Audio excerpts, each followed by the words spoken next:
Je vais vous parler de ma cuvée classique. Alors le classique, c'est mon entrée de gamme. Plutôt d'un bon niveau, un brut passe-partout pour les vins d'honneur et apéritifs. On dit en Champagne qu'on juge une maison sur son BSA, c'est-à-dire son brut sans année, qui est son générique. C'est donc un exercice des plus difficiles qui ne doit surtout pas refléter ou souffrir des excès ou du style propre d'un millésime particulier.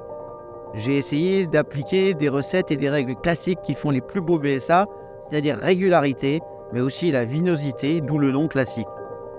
Après 40 ans d'expérience, d'observation, en Champagne, mais aussi dans toutes les régions de crémant, en France, en Europe, en Afrique du Sud, aux USA, j'en ai conclu que c'est surtout l'usage important de blanc de noir qui joue un rôle essentiel pour la vinosité, la longueur en bouche et la persistance.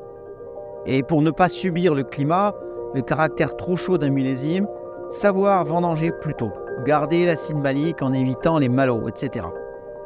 La mise en bouteille a lieu en hiver ou au printemps, dans notre cave de Limoux, où on va entreposer les bouteilles en tas et où elles vont subir une seconde fermentation en bouteille à basse température. C'est ça le secret des bulles fines. On ajoute ensuite un dosage limité en brut pour arrondir et vous obtenez cette recette unique et classique de vinosité, de longueur, avec un parfait équilibre entre fruits et fraîcheur. Alors c'est une cuvée classique d'apéritif, de vin d'honneur pour des mariages, à l'étonnant rapport qualité-prix, et on peut le dire imbattable. Cette cuvée unique est très différente des blanquettes et des crémants de Limoux, et régulièrement située, disons-le tout de suite, comme une belle alternative à de nombreux petits champagnes à 2 fois le prix, et certainement meilleure que beaucoup de premiers prix qu'on trouve en supermarché.